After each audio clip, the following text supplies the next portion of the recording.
Hey guys, tonight we're not just diving into a fairy tale, we're peeling back the layers of history, much like you'd peel a ripe apple. To uncover something truly fascinating, imagine yourself tucked snugly under your blankets, the world outside fading into a soft hum. But your mind is about to embark on a journey where a simple fruit becomes a harbinger of doom, not just in storybooks, but in the annals of real-life history. You might think Snow White had it rough with that poisoned apple, but honestly, if you'd lived in certain historical periods and tried some of the health trends floating around, you probably wouldn't have survived past breakfast. It's a miracle anyone did. So, before you get comfortable, take a moment to like the video and subscribe, but only if you genuinely enjoy what I do here, and if you're listening from somewhere special tonight, like a cozy cabin in the Rockies or a high-rise apartment overlooking the bustling lights of Tokyo. Let me know your location and what time it is for you in the comments. Now, dim the lights, maybe turn on a fan for that soft background hum, and let's ease into tonight's journey together. You find yourself transported, not by magic, but by the gentle hum of my voice, to a time long past, a world where the line between enchantment and empirical knowledge was blurrier than a distant mirage. It's a world where a beautiful queen, driven by vanity and a deep-seated insecurity, turns to dark arts to achieve her malevolent goals. But let's be honest, her methods, specifically that poisoned apple, were less about magical prowess and more about a deeply flawed understanding of substances, a blend of ancient beliefs and a dash of desperate ignorance. You see, the idea of poison, especially a sleeping death poison, wasn't just a figment of a storyteller's imagination. It was, in many ways, a grim reality woven into the fabric of daily life, particularly for those in positions of power or those seeking to escape an unpleasant reality. Imagine, for a moment, you're living in medieval Europe. Your understanding of medicine is rudimentary, to say the least. Doctors might bleed you with leeches, or prescribe concoctions of herbs and animal parts, hoping for the best. Superstition isn't just a quaint belief, it's a pervasive force, influencing everything from planting crops to treating illness. If someone falls ill with mysterious symptoms, especially a sudden, inexplicable coma or a prolonged sleep, the immediate assumption often veers towards witchcraft, divine punishment, or, you guessed it, poison. There's a widespread, almost innate fear of the unseen, the insidious, the substance that can turn a healthy, vibrant individual into a lifeless husk with no outward sign of struggle. The history of poisons is, in itself, a labyrinthine path, winding through ancient civilizations, royal courts, and even humble cottages, from the hemlock that silenced Socrates to the arsenic that perhaps plagued Napoleon.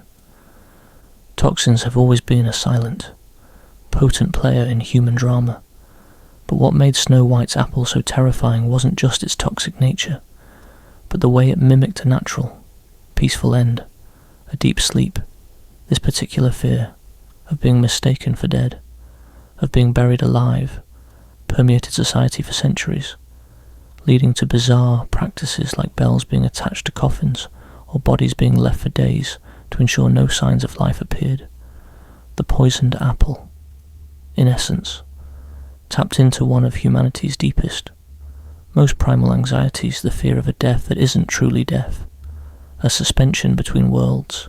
Let's talk about those magical ingredients the Queen might have considered, while she's probably conjuring images of bubbling cauldrons and sinister incantations.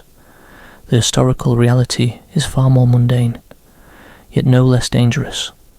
Many common plants found in fields and forests contain potent alkaloids or glycosides that, when prepared incorrectly, could be lethal. Think about deadly nightshade, also known as belladonna, a plant whose beautiful berries and flowers belie its extreme toxicity. A small dose could cause hallucinations. A slightly larger one could induce a coma or stop the heart for centuries. Herbalists and those dabbling in folk medicine walked a tightrope, attempting to harness the beneficial properties of these plants while avoiding their deadly effects. The line between medicine and poison was incredibly fine, often determined by dosage, preparation, and sheer luck. Consider the notion of a sleeping death. What would that have looked like in an era without modern medical diagnostics? You might see a person suddenly collapse, their breathing becoming shallow, their pulse barely perceptible. Their skin might grow cold, their eyes fixed. To an uneducated observer, this would appear remarkably similar to death. Yet, certain poisons, particularly those affecting the central nervous system, could induce such a state. Opium, for instance, derived from the poppy plant, has been used for millennia for its pain-relieving and sedative properties. An overdose, however, could lead to respiratory depression, coma, and ultimately, death.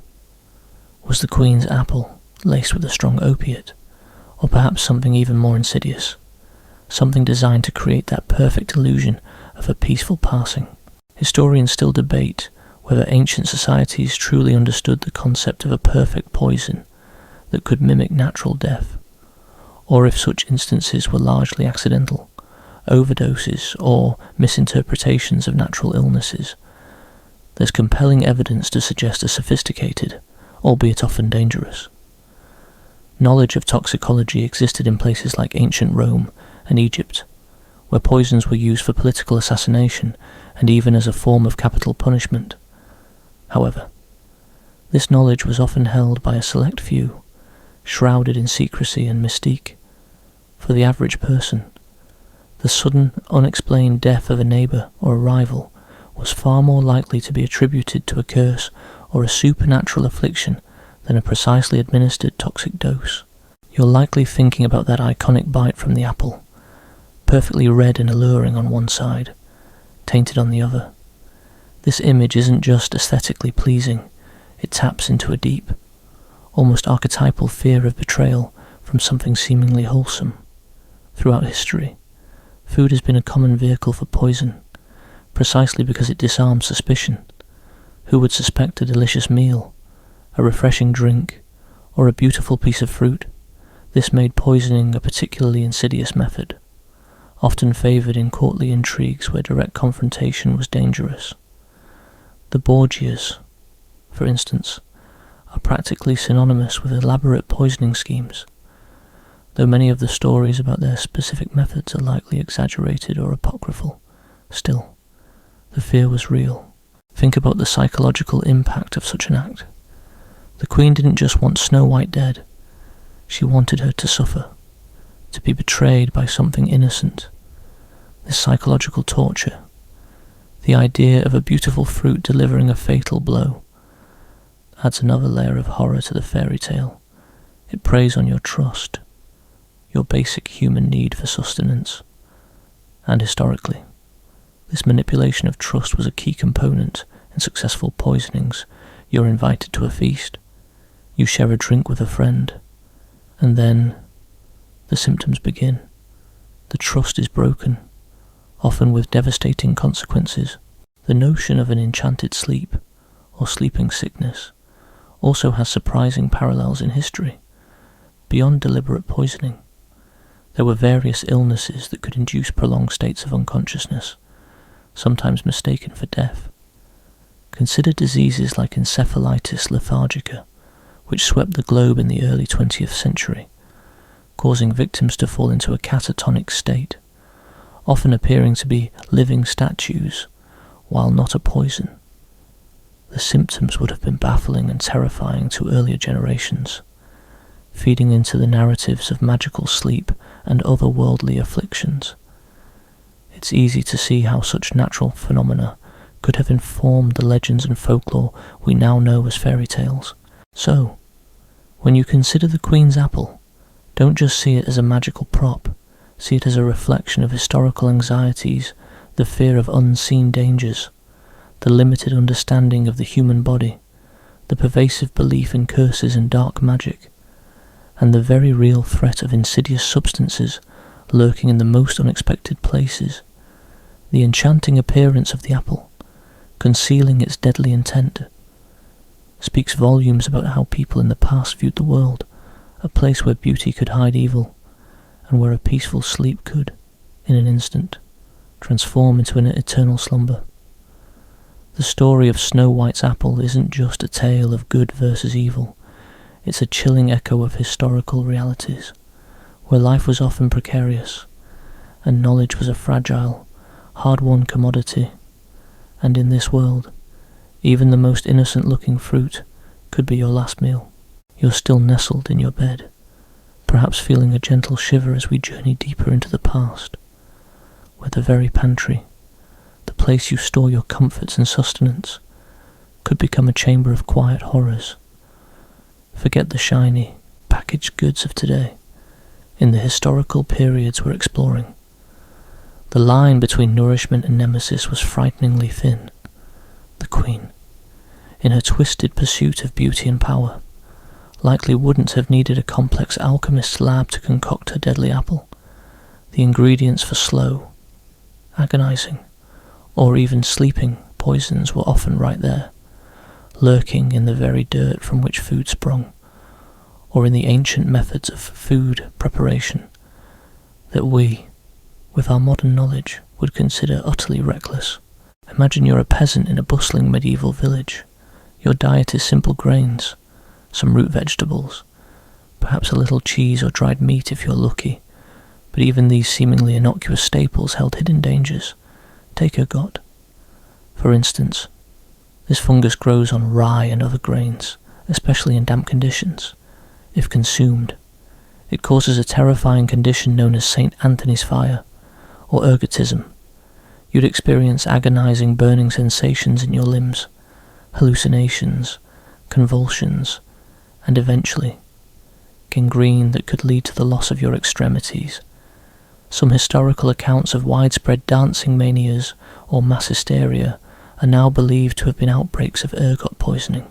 So, while Snow White's apple was deliberately poisoned, many unwitting people in history consumed toxic substances simply by eating contaminated bread. The Queen's apple was a choice. Ergot poisoning was a horrifying lottery. Consider the very containers and cooking implements of the past. Before stainless steel and Teflon, people cooked in pots made of copper, lead, or pewter. While copper pots are beautiful, if they aren't properly tinned, acidic foods like fruits or wines can leach copper into the meal, causing nausea, vomiting, and diarrhea. Lead, however, was far more insidious. It was used to sweeten wine, line water pipes, and even in glazes for pottery. Chronic lead poisoning could lead to a host of debilitating symptoms: cognitive decline, abdominal pain, anemia, and even paralysis or death. Many Roman aristocrats, for example, consumed large quantities of lead through their sweet wines, cooked in lead-lined vessels, potentially contributing to various health issues and, some scholars argue, even influencing historical events. You might be enjoying a delightful fruits compote in a lead-glazed bowl, unknowingly ingesting a slow poison that would dull your senses and eventually claim your life. The Queen's apple might have been a quick hit, but for many historical figures, death by diet was a slow, agonizing decline. Even the preservation methods were risky. Without refrigeration, people relied on salting, smoking, and pickling. But what if the salt itself was contaminated, or if the wood used for smoking contained toxic compounds, botulism? A rare but deadly food poisoning could occur in improperly preserved foods. The bacteria that causes botulism thrives in anaerobic oxygen-free environments, like sealed jars or cans, and produces a neurotoxin that can cause paralysis, respiratory failure, and death. Imagine a beautifully preserved apple pie, fresh from a cool cellar, that silently harboured this deadly threat. You might drift off to sleep, never to wake, much like Snow White, but without the benefit of a prince's kiss. It's also fascinating to consider the role of spices and exotic ingredients.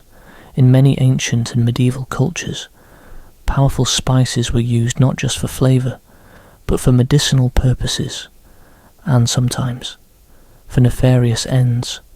Think about the potent properties of nutmeg. While delightful in small amounts, consuming a whole nutmeg, or even a large fraction of one, can cause nausea, vomiting, dizziness, and hallucinations due to a compound called myristotin. It's not typically fatal, but could certainly make you appear very ill or mentally disturbed. Could the Queen have simply overdosed Snow White with a seemingly harmless spice? Banking on the common perception that natural meant safe, one of the most terrifying aspects of ancient pantries was the unwitting presence of toxic fungi. Beyond ergot, countless species of mushrooms looked deceptively similar to edible varieties, but contained deadly toxins. The death cap mushroom Amanita phalloides, for example, is responsible for the vast majority of fatal mushroom poisonings worldwide.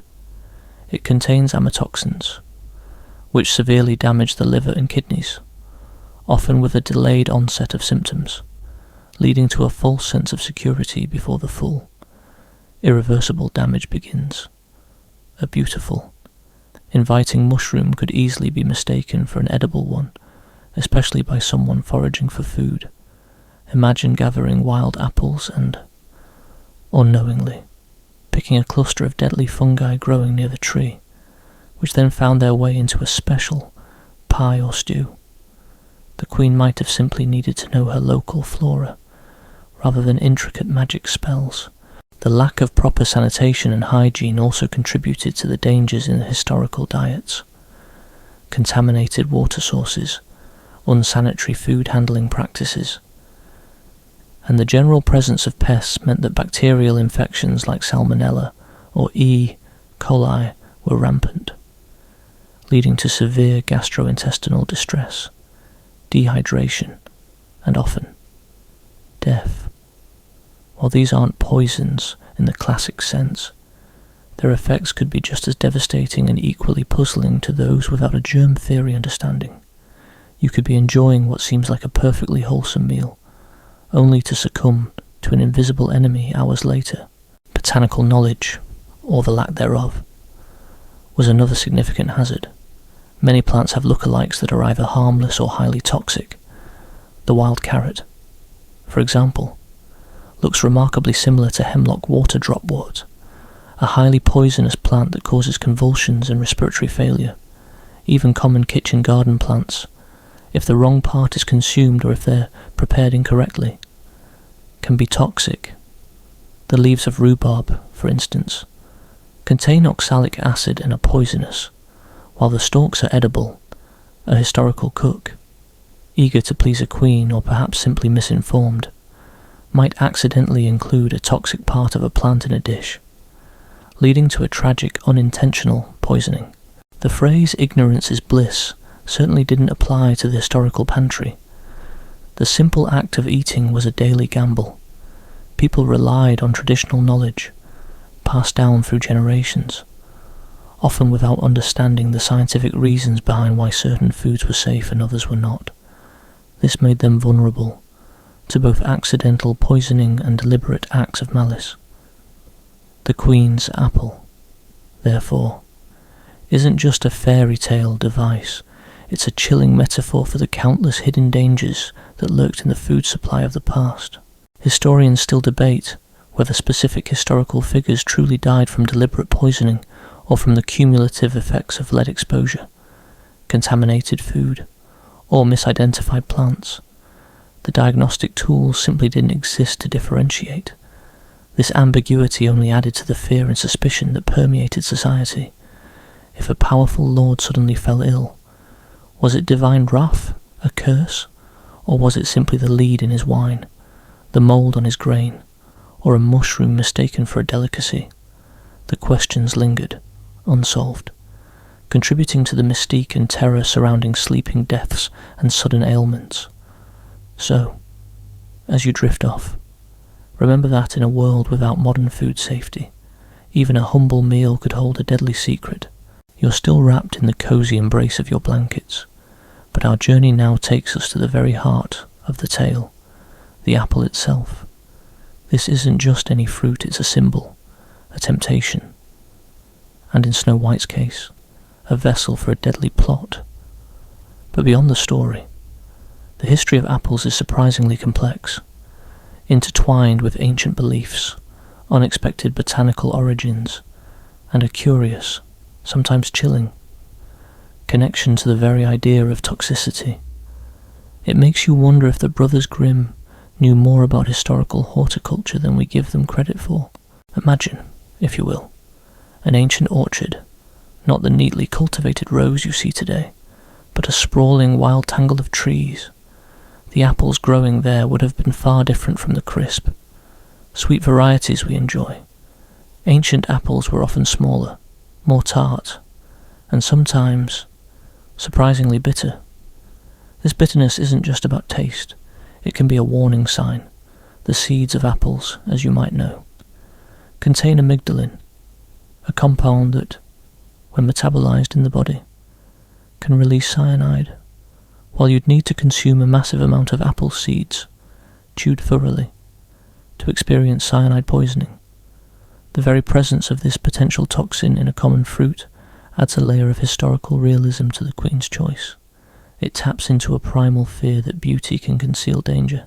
Consider the history of apple cultivation.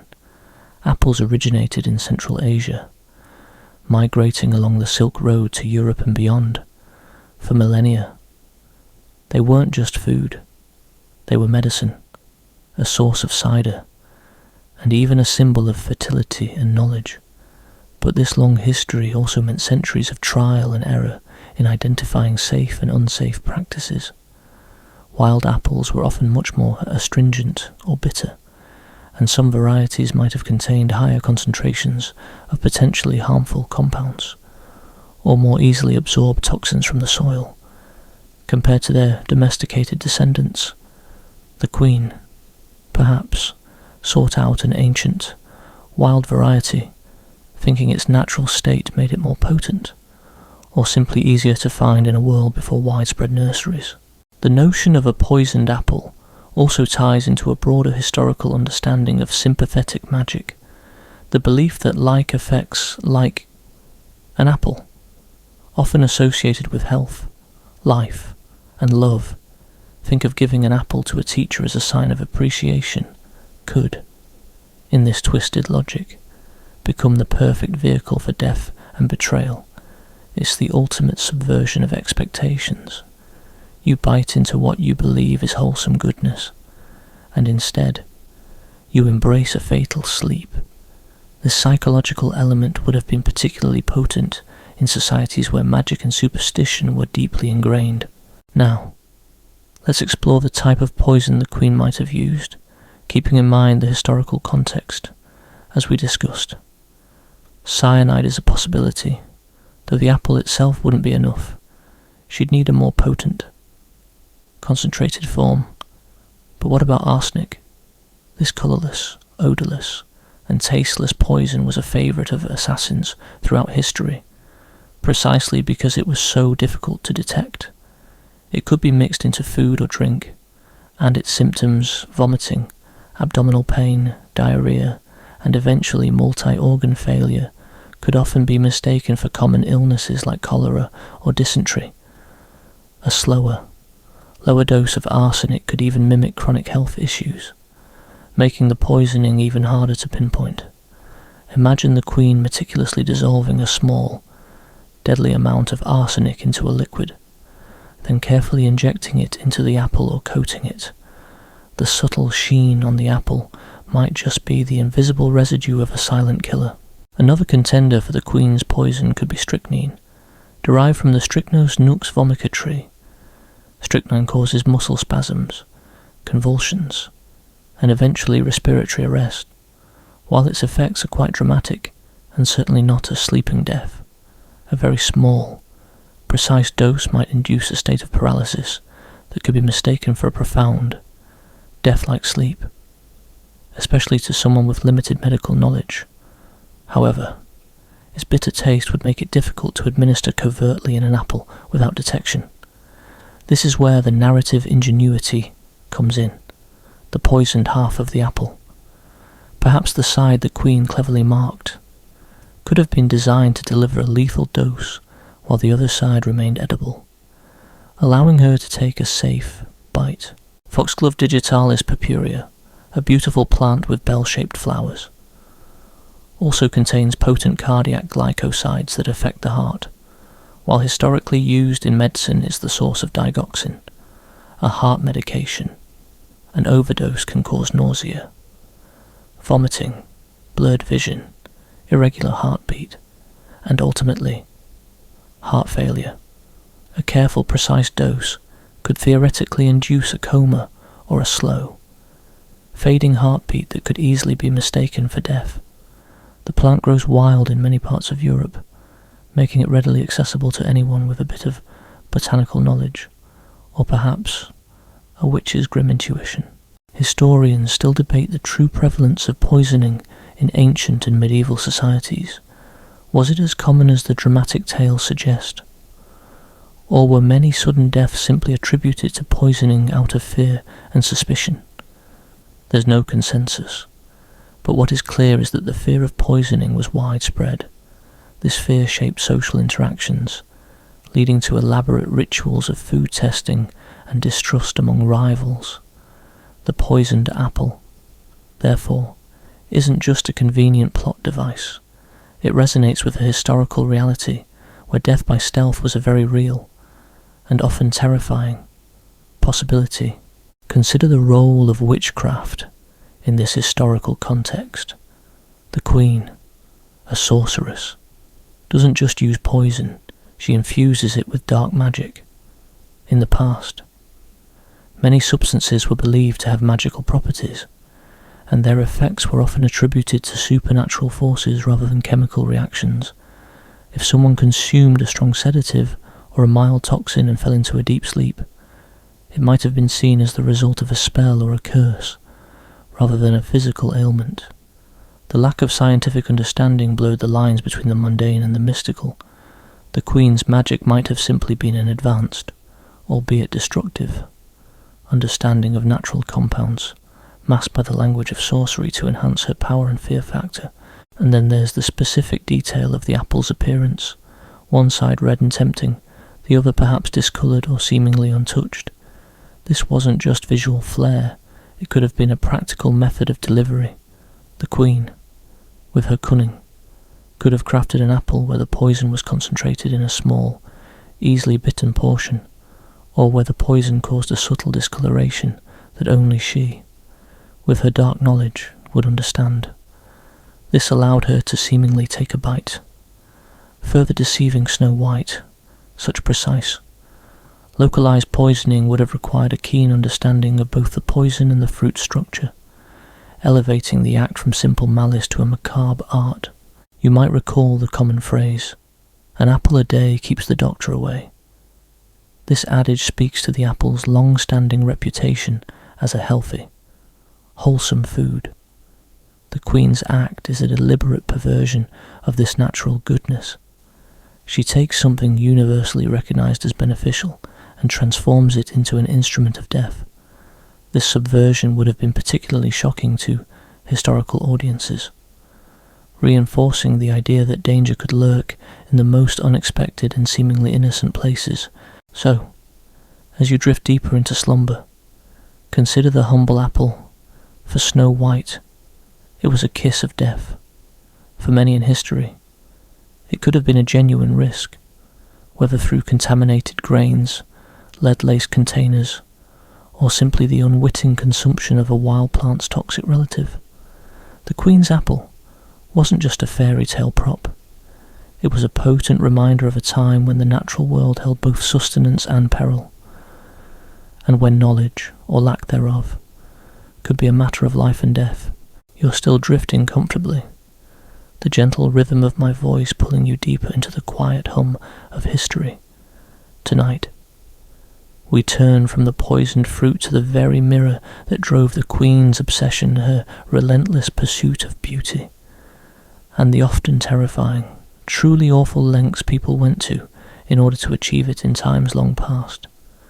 Snow White's struggle with a toxic apple was a dramatic, singular event, but for countless historical figures, the diet plans and beauty regimens of the past were a slow, continuous poison, far more insidious than any one magical bite. Imagine you're living in an era where the concept of healthy weight is completely different, often dictated by societal whims and limited medical understanding. For much of history, especially in the times of scarcity, being plump or robust was a sign of wealth and health, indicating you could afford to eat well. But then, as society evolved, and perhaps as food became more abundant for the elite, the pendulum swung. Suddenly, slenderness became a mark of distinction, a sign of elegance and refinement, particularly for women. This wasn't just about looking good, it was about status, about fitting into the aesthetic ideals of the day, no matter the cost to your health. Consider the Victorian era, a period often romanticized but in reality rife with truly questionable beauty practices. The ideal woman was often depicted as having a tiny waist, achieved through the merciless constriction of corsets. You'd lace yourself into one of these garments, pulling it tighter and tighter until your waist measured a mere 16 or 18 inches. This wasn't just uncomfortable, it was genuinely dangerous. Corsets compressed internal organs, displaced the liver, caused fainting spells due to restricted breathing, and even led to skeletal deformities over time. Many women developed digestive issues, bruised ribs, and muscular atrophy from prolonged corseting. The queen, gazing into her mirror, wasn't just worried about a reflection. She was striving for an ideal, perhaps an impossible, often painful, and definitely unhealthy, ideal of beauty. But corsets were just the beginning. What about the diet plans themselves? Without any scientific understanding of nutrition, people resorted to extreme and often absurd measures. One popular, albeit horrifying, diet trend was the consumption of tapeworm pills. Yes, you heard that right. The idea was that by ingesting a tapeworm larva, the parasite would grow inside you, consuming your food and thus allowing you to eat whatever you wanted while still losing weight. This was, of course, a catastrophic plan. Tapeworms can grow to enormous lengths, cause severe malnutrition, abdominal pain, digestive blockages, and sometimes migrate to other organs, including the brain, leading to seizures or neurological damage. The weight loss was secondary to the genuine parasitic infection and its potentially fatal complications. It's a prime example of historical desperation leading to truly terrible health decisions. Another alarming beauty trend was the use of arsenic wafers or arsenic-based cosmetics. Arsenic, as we discussed, is a potent poison. Yet, in the 19th century, it was believed to give women a peaches and cream complexion, making their skin appear pale and translucent. A sign of aristocratic leisure. Regular, small doses of arsenic were consumed in wafer form, or applied topically in lotions. While some users might have initially seen a glow due to the arsenic affecting blood circulation, the long-term effects were devastating chronic poisoning, leading to stomach ulcers, hair loss, skin lesions, neurological damage, and eventually organ failure and death. The mirror might have told the queen she was fairest of them all, but what it wouldn't show was the internal decay caused by such desperate beauty regimens. Then there were the truly bizarre methods of weight loss. Some historical diet plans involved consuming large quantities of vinegar to melt away fat. While vinegar itself isn't inherently dangerous in small amounts, excessive consumption could lead to erosion of tooth enamel, digestive upset, and electrolyte imbalances. Others advocated for extreme fasting or consuming only one type of food, leading to severe nutritional deficiencies. Imagine trying to sustain yourself on nothing but oranges, or only hard-boiled eggs, day after day, week after week. Your body would slowly, painfully, starve itself of essential nutrients, leading to weakness, organ damage, and a drastically compromised immune system. Historians still debate the extent to which these extreme beauty practices were widespread, or if they were largely confined to the upper classes, who had the leisure and the means to pursue such dangerous fads. However, the anecdotal evidence and medical texts of the time suggest that many individuals, especially women, faced immense pressure to conform to prevailing beauty standards, often at the expense of their health. The media of the day, in whatever form it took, fashion plates, paintings, or gossip, constantly reinforced these ideals.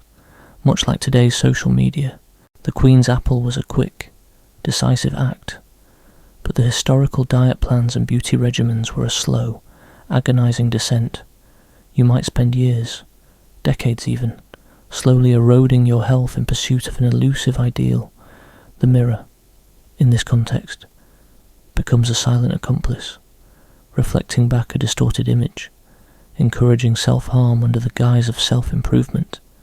It's a chilling reminder that the pursuit of external validation can sometimes lead to internal destruction. Even the historical obsession with paleness had its dangerous side, in an era before effective sunscreens, and when manual labour outdoors tanned the skin. A pale complexion signified that you didn't have to work in the fields, you were wealthy enough to stay indoors. This led to practices like using lead-based white makeup, like Venetian ceruse, which was highly toxic, causing skin damage, hair loss, and even death from lead poisoning. You'd apply this corrosive substance to your face, slowly poisoning yourself to achieve a desired aesthetic. The irony is, prolonged use of lead makeup often led to skin discoloration and scarring, making women look worse over time.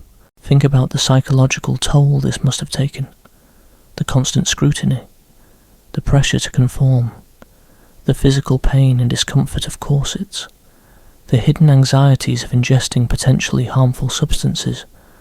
The Queen's vanity, while extreme, mirrors a very real historical struggle faced by countless individuals caught in the trap of impossible beauty standards. It wasn't just about looking good. It was about feeling inadequate if you didn't, about fearing social ostracization. So, as you continue to drift into a peaceful sleep, remember that while Snow White had her poisoned apple, history is full of individuals who voluntarily, though often unknowingly, embarked on diet and beauty plans that were far more terrible, lasting not just a single bite, but an entire lifetime of slow, painful self-destruction. The mirror, in its cold objectivity, reflected back only what was desired, never the hidden cost, never the slow, creeping poison of a truly terrible diet plan. You're now sinking even deeper into a restful slumber. As we turn our attention from the personal vanity of queens to a far more expansive and chilling aspect of history, the relentless march of poison's progress, transforming from the whispers of witchcraft to the calculated precision of warfare, the Queen's apple, with its singular, targeted malice, seems almost quaint when viewed through the lens of humanity's evolving, and often terrifying, relationship with toxic substances. Imagine a world where knowledge of poisons isn't just confined to the realm of jealous stepmothers, but becomes a powerful tool in the hands of empires, assassins, and even everyday individuals seeking revenge or power. From ancient times, poisons were recognized for their insidious power to cause death or incapacitation without overt violence, making them ideal for clandestine operations and political intrigue. This silent killer aspect made them particularly feared and simultaneously highly sought after. Consider the ancient Greeks and Romans. They didn't just have myths, they had practical knowledge of poisons. Hemlock, as famously used to execute Socrates, was a common plant in Greece, and its effects, progressive paralysis leading to respiratory failure, were well known. You wouldn't find it in an apple, but perhaps in a cup of wine. The Romans, in their endless political machinations, elevated poisoning to an art form. Empresses like Livia, wife of Augustus, were rumoured to be master poisoners, using their knowledge to eliminate rivals and consolidate power. The infamous aqua tofana, a slow-acting, tasteless poison popular in 17th century Italy, was believed to be made with arsenic and lead. It was virtually undetectable at the time and could be administered in small, regular doses, making a victim slowly waste away, often attributed to a lingering illness. This was a far cry from a fairy tale sleeping potion. This was cold, calculated murder, playing on the then limited medical understanding of disease. The transition from witchcraft to warfare is a fascinating one. In earlier eras, when a disease swept through a village or an enemy fell mysteriously ill, it was often attributed to curses, hexes, or the dark arts. Poisons, with their unseen effects, easily fit into this narrative. A person administering poison might be seen as a witch or sorcerer, harnessing malevolent forces, but as knowledge of botany, chemistry, and human physiology advanced, the application of poisons became more systematic and, frankly, more terrifying. Think about the concept of biological warfare, or at least its ancient precursors. There are accounts of ancient armies poisoning enemy water wells with diseased carcasses, or catapulting plague-infected bodies over city walls during sieges, while not chemical poisons in the modern sense. These were deliberate attempts to use disease-causing agents as weapons, leveraging the spread of illness to decimate an enemy. The goal wasn't just to kill, but to instill terror and break morale, much like the Queen hoped to do with Snow White's demise. The psychological impact of an unseen, creeping death was immense. The use of poisoned arrows and darts by various indigenous tribes around the world also highlights this progression. From the curare-tipped darts of the Amazon to the aconite-laced arrows of ancient Asia, natural toxins were extracted and applied to weapons, making even a minor wound lethal. This required sophisticated knowledge of local flora and fauna, transforming hunting tools into instruments of death. This is where the lines blur between hunting, personal defense, and warfare, all utilizing the power of natural toxins. Historians still debate the true impact of poison on historical events. Was Alexander the Great poisoned? What about numerous Roman emperors or Renaissance popes, while definitive proof is often elusive due to the lack of modern forensic science? The fear of poisoning certainly shaped political landscapes. Rulers had food tasters, and dining rituals became elaborate displays of trust or lack thereof. The very notion of a sleeping death, like Snow White's, played into this deep-seated anxiety, the idea that a trusted servant, a loving family member, or even a seemingly innocuous meal could be your undoing. The rise of alchemy during the medieval period, while often seen as a mystical pursuit of gold and the elixir of life, also inadvertently led to advances in understanding chemical compounds.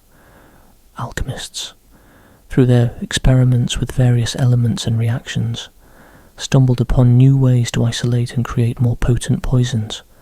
Often without fully understanding the underlying science, they were the accidental chemists, laying the groundwork for later toxicological studies, sometimes with deadly side effects. This transition from magical concoctions to chemical compounds marks a significant shift in the understanding and application of poisons. Consider the shift in perception. If a poison was administered by a perceived witch, it was a supernatural act, punishable by burning at the stake. But if it was administered by a skilled physician or chemist in the service of a powerful lord, it became a strategic maneuver, often quietly tolerated or even sanctioned. This highlights the evolving legal and moral framework surrounding the use of poisons, mirroring their progression from instruments of fear to tools of power, even in more recent history. The shadow of poison lingered. During World War I, chemical weapons like mustard gas and phosgene were deployed, deliberately targeting enemy soldiers with toxic agents that caused horrific suffering and death. This was the ultimate realization of poison as a weapon of mass destruction, far beyond the scale of a single apple. And while the Geneva Protocol outlawed the use of chemical and biological weapons, the knowledge and fear of these silent killers persist. The Queen's poisoned apple, therefore, is a microcosm of a much larger, darker narrative in human history. It embodies the primal fear of the unseen, the insidious, and the betrayal of trust, but it also hints at a deeper, more profound truth that humanity's understanding and application of poisons evolved from superstitious whispers to calculated, scientific instruments of power, forever changing the nature of conflict and conspiracy. And as you drift deeper into slumber, remember that the story of poison is not just about a fairy tale queen, but about the enduring, often terrifying, capacity of humanity to wield silent death. You're now comfortably settled into the deep currents of historical dreams, as we glide from the overt applications of poison to the fascinating, often bewildering, intersection of alchemy, superstition, and subterfuge. The Queen's poisoned apple, imbued with her dark magic, perfectly encapsulates this blend, a tangible object delivering an invisible threat, all wrapped in a veil of mystical belief in times past. Distinguishing genuine scientific understanding from wishful thinking or outright deception was incredibly difficult, especially when it came to potent substances. Imagine a shadowy alchemist's workshop, not necessarily a place of pure evil, but certainly one of intense experimentation, often driven by a quest for gold or the elixir of life. These early practitioners, operating centuries before modern chemistry, were effectively the world's first chemists, albeit without the benefit of scientific method as we know it. They would grind minerals, distill liquids, and heat compounds in often dangerous, unventilated spaces, and in this pursuit, they invariably stumbled upon powerful, often toxic, substances. Take, for instance, mercury. Alchemists were fascinated by its liquid, silvery properties and its ability to dissolve other metals. They believed it held the key to transmutation. However, working with mercury, especially heating it, releases highly toxic vapors that can cause severe neurological damage, madness, and death. Many alchemists likely suffered from chronic mercury poisoning, their erratic behavior perhaps attributed to divine inspiration or magical influence, rather than the slow decay of their nervous system. The Queen, in her attempts to conjure a sleeping death, might have consulted such a figure, or perhaps even dabbled in these dangerous concoctions herself, believing she was harnessing mystical forces when she was merely engaging in rudimentary, dangerous chemistry. The concept of a sleeping potion or draught of slumber wasn't entirely fantastical. Throughout history, various plant-based sedatives and narcotics were known and used. Opium, derived from the poppy, as we touched on earlier, was widely available and capable of inducing deep sleep or coma. Mandrake root, famed in folklore for its human-like shape and supposed magical properties, also contains alkaloids like atropine and scopolamine that can cause hallucinations, delirium, and a profound death-like sleep in high doses.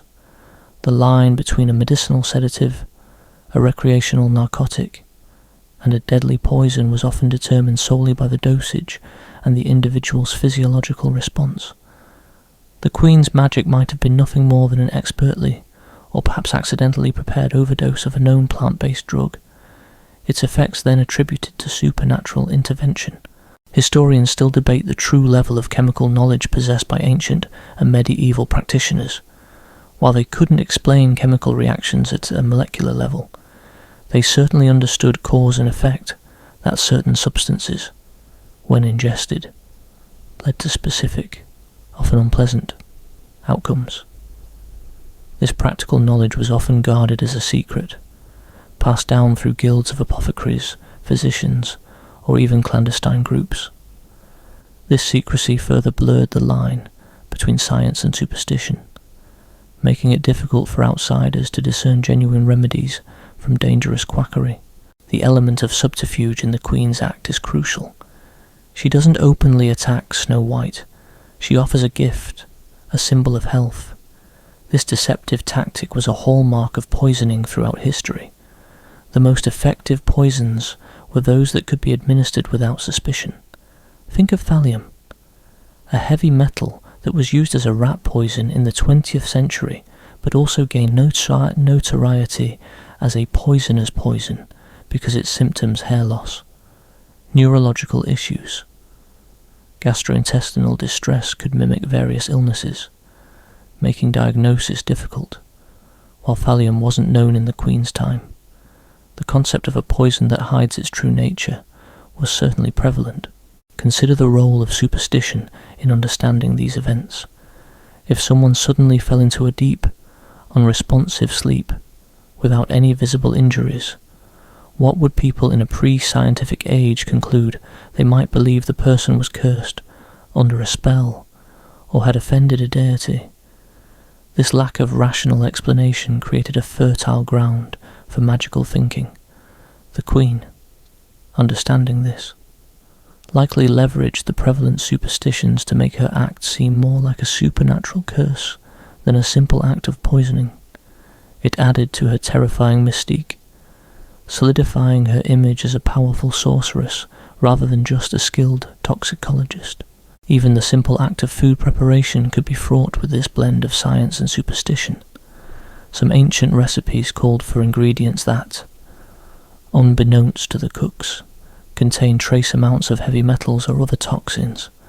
The long simmering of food in certain types of pottery, as we mentioned earlier, could leach lead into the meal. This wasn't deliberate poisoning, but the outcome could be similar to a slow, insidious, toxic attack, with the cause often attributed to bad air, humoral imbalances, or divine displeasure. The historical accounts of sleeping deaths or suspended animation also play into this narrative. There are numerous instances in medical history where individuals were mistakenly declared dead due to a profound coma, a very slow heartbeat, or extremely shallow breathing. These cases often led to the fear of being buried alive, while many were due to undiagnosed medical conditions. Some might have been the result of accidental or deliberate overdoses of sedatives, or even natural plant toxins. The Queen's poisoned apple, inducing a sleeping death, directly taps into this historical anxiety, blurring the line between actual death and a temporary, yet terrifying, state of suspended animation. The allure of ancient remedies and elixirs, often passed down through generations, also contain this inherent risk. A grandmother's secret cough syrup might contain a potent herb that, in the right or wrong dosage, could be a strong sedative or even a poison, without standardized measurements or chemical analysis. Every spoonful was a gamble. The Queen, in her nefarious planning, might have simply twisted an old family recipe for a sleeping draught into something far more potent and lethal, confident that its familiar ingredients would arouse no suspicion. The phrase quackery and charlatanism perfectly describes many historical figures who peddled miracle cures or love potions that were, in reality, often dangerous mixtures of inert substances and powerful, unmeasured toxins. These individuals preyed on the desperate, offering hope but delivering harm. The Queen, in her own twisted way, was a charlatan of death, offering a beautiful apple while delivering a deadly deception. So, as you rest deeply tonight, remember that the Queen's poisoned apple was more than just a fairy tale device.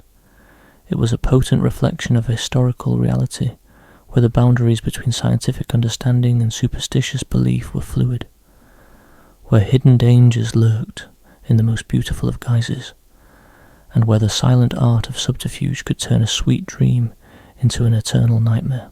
You're now drifting in a calm, almost weightless state, as we shift our focus from the dark arts and hidden dangers to something perhaps even more pervasive and historically lethal, the relentless, often misguided, pursuit of fairest of them all, leading to diet plans that, in their extreme nature, were nothing short of a slow-acting poison.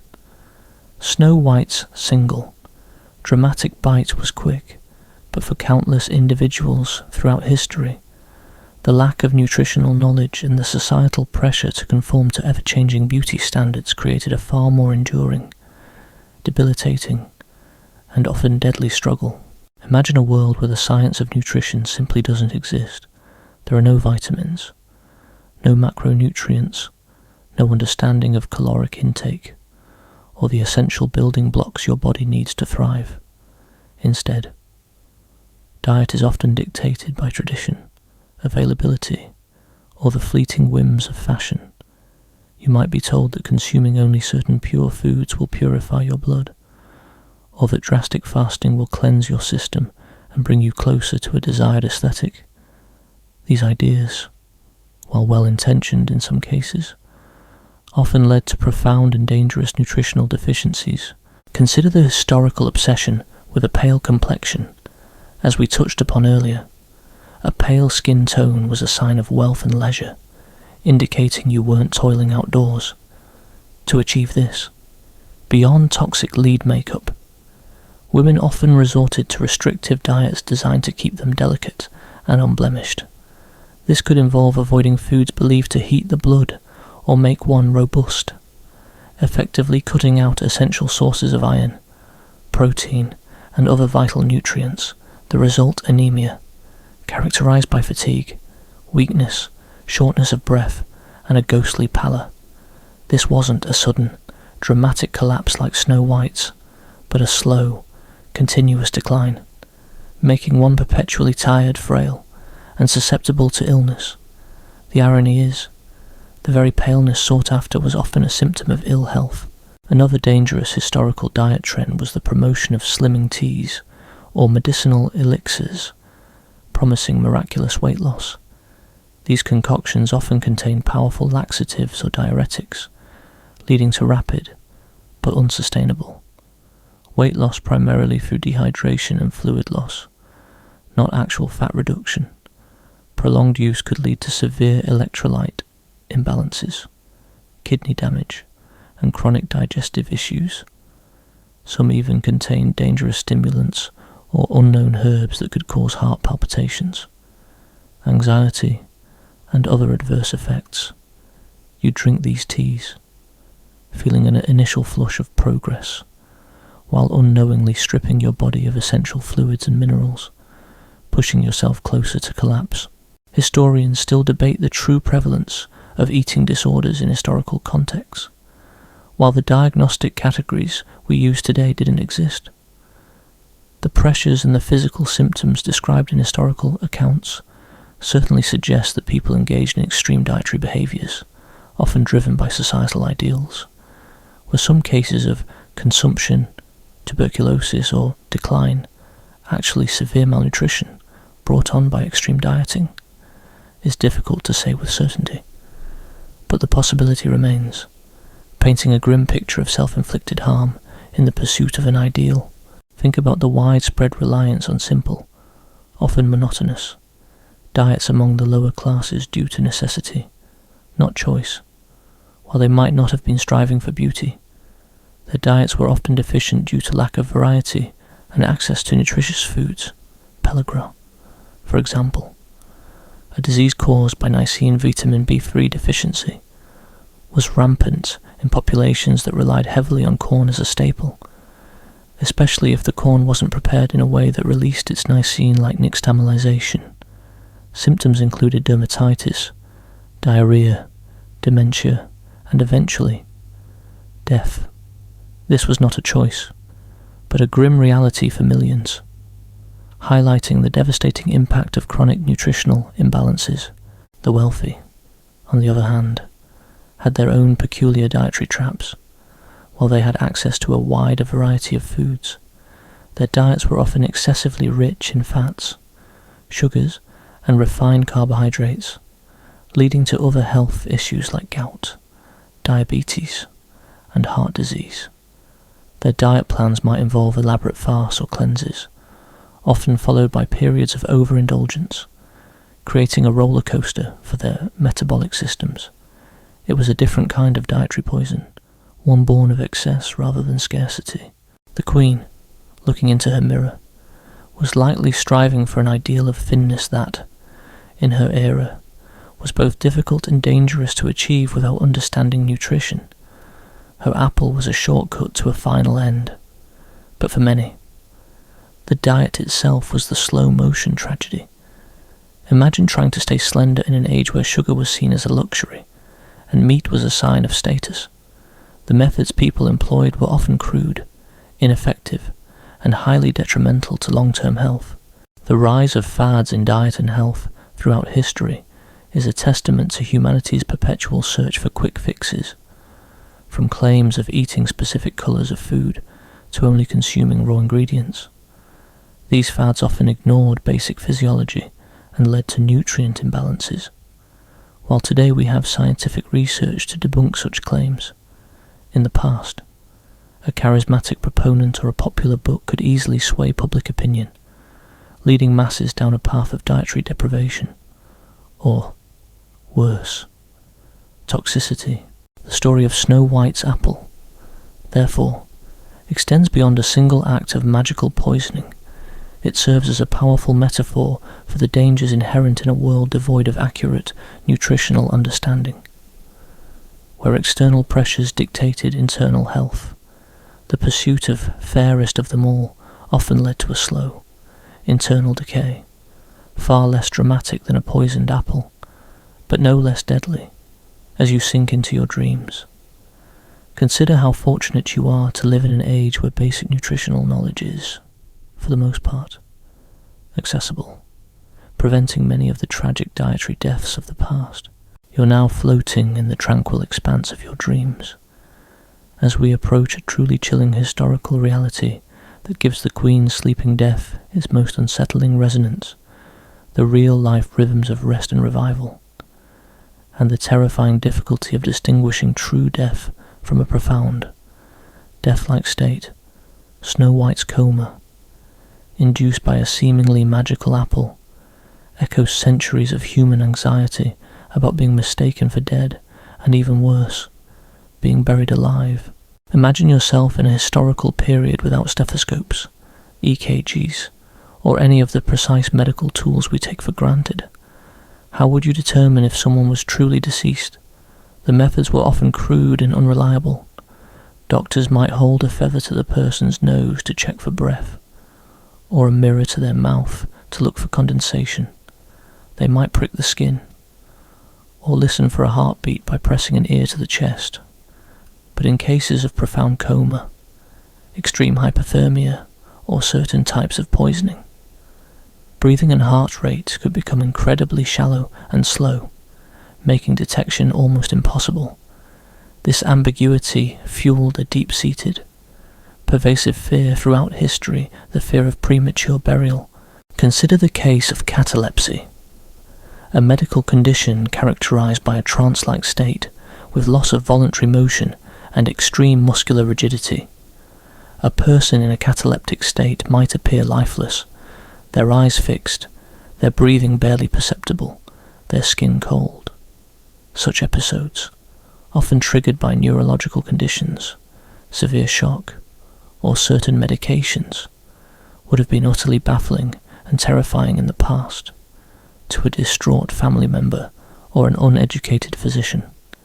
This sleeping death would be indistinguishable from actual death, leading to desperate measures or, tragically, hastened burials. The historical accounts of waking up in the coffin are not mere urban legends. They reflect a very real anxiety that permeated society. From the Middle Ages to the 19th century, there are numerous documented, though sometimes sensationalized cases of individuals supposedly showing signs of life after being declared dead. This led to various bizarre, yet understandable, precautions. Some cultures would keep bodies in special, waiting mortuaries for days, or even weeks, equipped with bells or flags that the deceased could signal if they awoke. You might be laid out in a coffin, a small bell on a string tied to your finger, hoping that if you stirred, someone would hear the faint jingle. This was a direct response to the pervasive fear that the sleeping death wasn't always permanent. Historians still debate the true number of premature burials, but the fear itself was a powerful cultural force. It shaped funerary practices, influenced literature, think of Edgar Allan Poe's chilling tales, and underscored the precariousness of life and death in a pre-modern medical era. The Queen's ability to induce a state that mimicked death so perfectly would have resonated deeply with these anxieties, amplifying the horror of Snow White's predicament. Let's delve into the specific poisons that could induce such a state, beyond opium, which we've discussed. Certain belladonna alkaloids like scopolamine in higher doses can cause a profound central nervous system depression, leading to unconsciousness, dilated pupils which might look lifeless and very slow, shallow breathing, while usually not a sleeping death that you recover from without intervention.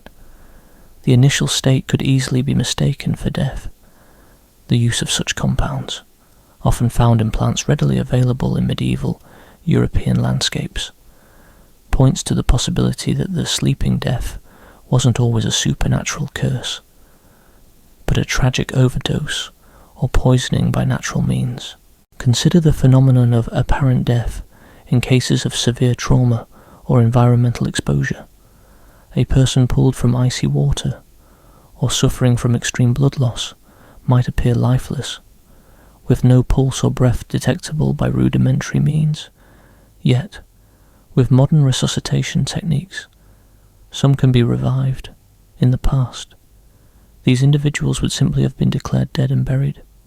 This highlights the limitations of historical medicine and how easily a reversible state could be misinterpreted as finality.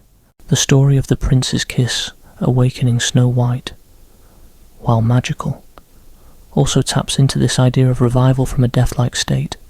It suggests a temporary enchantment, rather than irreversible demise.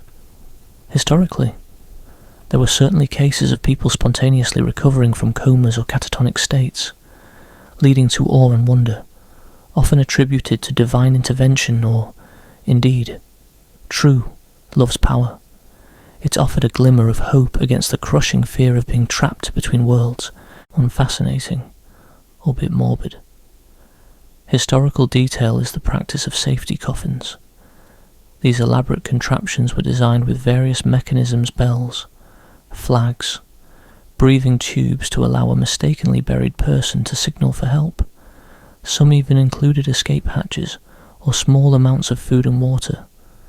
This grotesque ingenuity speaks volumes about the level of societal anxiety surrounding the sleeping death and premature burial. It wasn't just a fairy tale plot point. It was a societal obsession, driving innovation in death prevention. The lack of knowledge about epilepsy or other seizure disorders also contributed to this fear.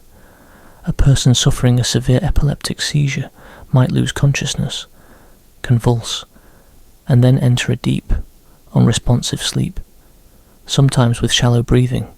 If observed by those unfamiliar with the condition, this could easily be mistaken for a sudden death, leading to rapid burial.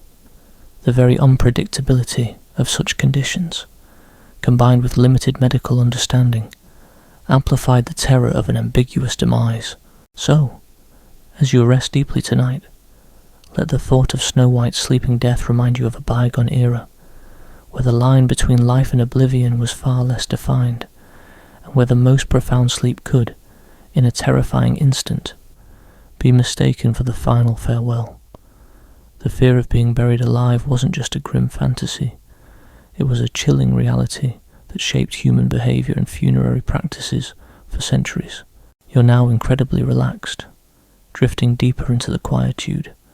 As we near the conclusion of our historical bedtime story, We've explored the poisoned apple and the terrible diet plans, but now let's reflect on what this all means for the idea of a happily ever after, specifically, one that requires a functioning digestive system, a healthy body, and an understanding of what true well-being entails, far beyond superficial beauty. The historical reality often diverged wildly from the romanticised fairy tale ending. Imagine Snow White, after her harrowing ordeal, waking up, the prince, undoubtedly charmed. But what about the long-term health implications of having ingested a potent poison, even if the magic of the kiss reversed the immediate effects? A brush with such a toxin would have had lasting consequences in the real world of the past, without modern detox protocols, or even a basic understanding of internal organ function. Recovery would have been a long, uncertain road, far from a joyous instant revival. This leads us to consider the enduring myths surrounding food, health, and what it truly means to be well. Historically, the concept of a healthy diet was largely absent, as we discussed. Food choices were dictated by availability, tradition, and often superstition. If you were wealthy, you likely ate too much rich food, leading to ailments like gout, a painful form of arthritis caused by excess uric acid, often linked to diets high in meat and alcohol. If you were poor, you faced the constant threat of malnutrition, suffering from diseases like scurvy vitamin C deficiency, rickets vitamin D deficiency, or peregrine niacin deficiency. Neither extreme led to a happily ever after in terms of physical well-being. The fairy tale glosses over the messy, uncomfortable realities of historical health. Consider the pervasive belief in humours as the basis of health for centuries, dating back to ancient Greek medicine. This theory posited that the body was made up of four fundamental fluids: blood, phlegm, yellow bile, and black bile, and that illness resulted from an imbalance of these humours. Treatments often involve bloodletting, purging, inducing vomiting or diarrhea, or prescribing specific foods to balance the humours. A diet plan based on such principles would involve eating certain foods to increase or decrease a specific humour, often without any genuine nutritional benefit, and sometimes even causing harm. You might be prescribed a diet of bland gruel to reduce excess blood, when what you really needed was iron and protein. The idea of a magical cure for a poisoned state, like Snow White's kiss, also reflects a deep historical yearning for immediate solutions to complex medical problems. In a world where illness was often seen as divine punishment or magical affliction, a magical cure offered hope where none existed through conventional means. This fed into the popularity of quack doctors and patent medicines, which promised miraculous cures for everything from toothache to terminal illness, often containing dangerous ingredients like opium, alcohol, or even mercury. People desperate for relief would consume these elixirs, often to their detriment, much like someone today might fall for a fad diet promising instant results. Historians still debate the precise impact of diet and lifestyle on historical mortality rates, while acute infections like plague and smallpox were major killers. Chronic diseases related to nutrition and sanitation also took a significant toll. The long-term health of populations was often precarious, influenced by crop failures, economic hardship, and a profound lack of understanding about bodily function. The happily ever after for most people was simply surviving to old age, often with a multitude of ailments caused by poor diet and environmental factors. Think about the longevity of individuals in the past. While some certainly lived to old age, the average life expectancy was significantly lower than today, largely due to high infant mortality rates and the prevalence of infectious diseases. However, even for those who survived childhood, chronic health issues were common.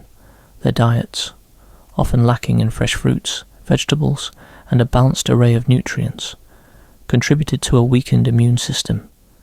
making them more susceptible to every passing illness. A happily ever after implies robust health, a concept that was incredibly difficult to achieve and maintain. The enduring myth of the perfect body or perfect diet also continues to this day.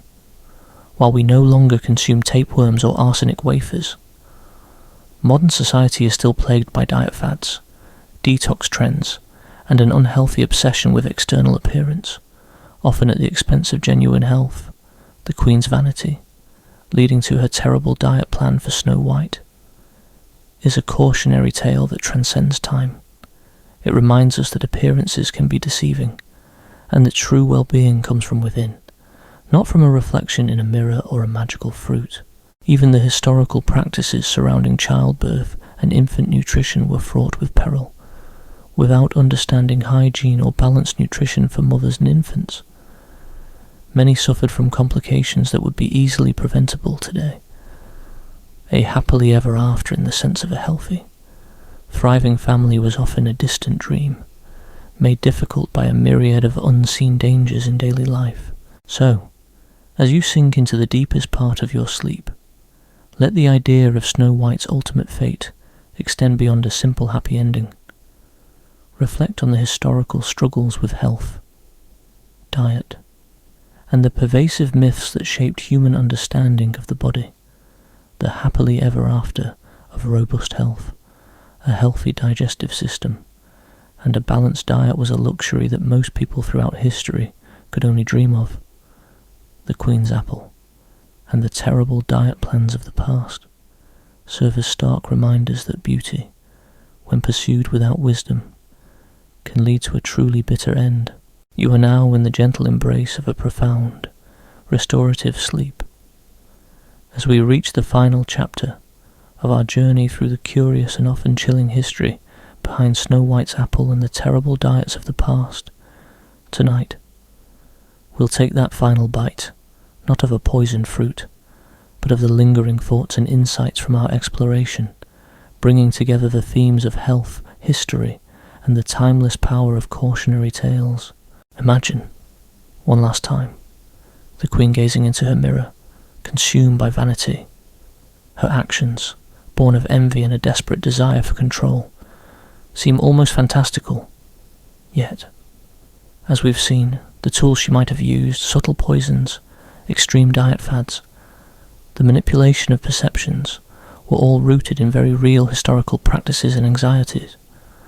The story is not merely a fairy tale, it is a distorted, heightened reflection of a past where life was precarious, knowledge was limited, and the line between well-being and illness was often blurred by superstition and ignorance.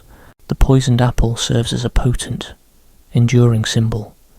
It represents the hidden dangers lurking beneath a beautiful facade, whether it be a seemingly wholesome fruit, a fashionable but toxic cosmetic, or a diet plan promising miraculous results at the cost of your health. Throughout history, people have faced these hidden threats, sometimes by deliberate malevolence, often by accident, and frequently by their own misguided choices fueled by societal pressures. The apple reminds us that not everything that glitters or appears appealing is truly good for you. Consider the progress humanity has made. We now possess a vast, if still incomplete, understanding of nutrition, toxicology, and human physiology. We have food safety regulations, medical diagnostics, and a clearer distinction between science and superstition. You can, for the most part, trust the food you buy, and if you fall ill, there are trained professionals and advanced treatments. This is a stark contrast to the historical realities we've explored, where a stomach ache could be a sign of a bad meal or a slow-acting poison, and a deep sleep could be mistaken for death. However, the cautionary aspect of the tale still holds true. Even in our modern world, the Queen's vanity, her obsession with superficial perfection, and her willingness to resort to extreme measures for it, resonates with contemporary issues. Think of the endless diet fads, the sometimes dangerous cosmetic procedures, and the relentless pressure from social media to conform to unrealistic beauty standards. while we no longer consume arsenic wafers, the psychological and physical tolls of extreme body image pursuit can still be devastating. The apple, in its timeless symbolism, reminds us to question appearances and to prioritize genuine health over fleeting trends. Historians continue to unravel the complexities of historical health and disease. Each new archaeological discovery, each newly translated text, offers another piece to the puzzle of how people lived, suffered, and died in the past. The lingering debates whether specific historical figures were truly poisoned, or how widespread certain dangerous practices will highlight the ongoing journey of understanding our collective past. It's a testament to the fact that history is not static, it's a living, breathing narrative that constantly evolves with new insights. The story also speaks to the enduring power of narrative itself. Fairy tales, passed down through generations, often contain echoes of real-world fears and challenges. They serve as cultural touchstones, transmitting warnings, reinforcing values, and helping us grapple with universal themes of good versus evil, life versus death, and beauty versus health. Snow White's apple, therefore, is not just a device for a single story. It's a piece of a much larger tapestry of human experience, reflecting our ancient fears and our ongoing struggles. As you drift towards the deepest part of your dreams, let the complexities of tonight's story settle softly in your mind. From the hidden dangers in ancient pantries to the desperate pursuit of impossible beauty, from the evolution of poisons to the fear of a death-like sleep.